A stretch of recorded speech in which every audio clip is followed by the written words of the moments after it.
Good Wednesday afternoon.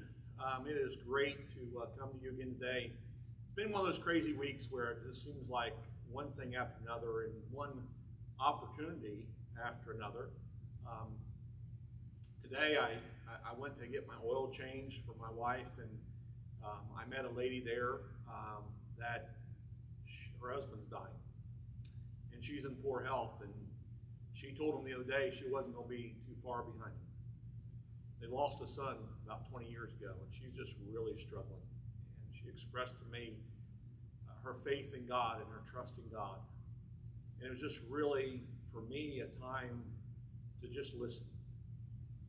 Then yesterday, I spent the day down in Huntington, Proctorville in Huntington. I went to sit with Fred Queen, whose wife, Pat, I asked you to pray for, had surgery yesterday. And then I got a phone call from a friend who was going through some really difficult times that day, and then my truck broke down, and so I had to call Carlita to come to the rescue and to come get me and get me back home. And then Monday, I spent probably 3 or 4 hours on the phone counseling with people, just listening. I'm not saying all that because I'm complaining. I'm trying to make a point this morning. Proverbs 25 verse 20 says this: whoever sings songs to a heavy heart is like one who takes off a garment on a cold day and like vinegar on soda. Now, some take that in a very negative context, and it probably is. But today I want to share something different and look at it from a different perspective. Whoever sings a song or sings songs to a heavy heart is like one who takes off a garment on a cold day. I don't know what happens when you take off your parka in the winter, but I go, woo, and it wakes me up. And I remember building volcanoes in elementary school and middle school and putting baking soda down the volcano and pouring vinegar in there, and it just bubbles up and pours out everywhere. You see, I think that we can look at this passage in a positive context as well. Sometimes when people who are losing a spouse and whose health is going down, who have grieved for 20 years over their son dying, just need someone to listen. And when a friend is going through surgery, and when a friend calls with some difficult news going on in his life, sometimes you just need someone to listen.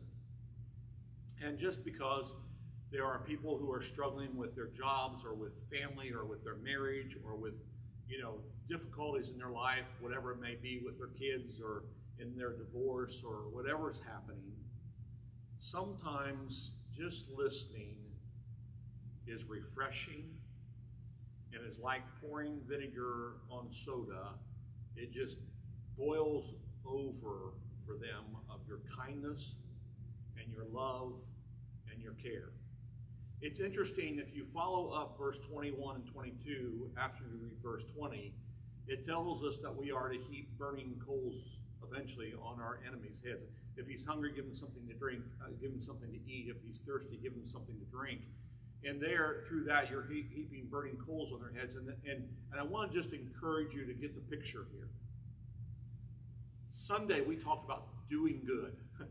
We talked about doing what God wants us to do with our lives and doing good for others.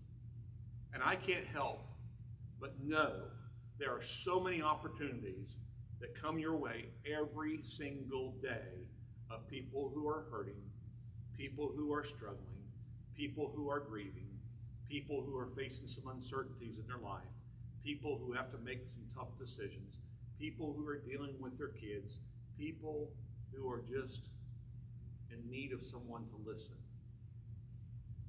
I know that in listening to this lady today, I left blessed. I left encouraged because I was able to encourage her. And she was a great blessing to me. See, being a good listener can be very refreshing to people. Can help people who are hurting and build them up to where overflowing with joy. Do good. It just might change a life, and maybe even an enemy's life. Hope you have a great rest of the week. We'll be back Friday if all goes well, and we hope to see you live on Sunday at 10:30. Thanks.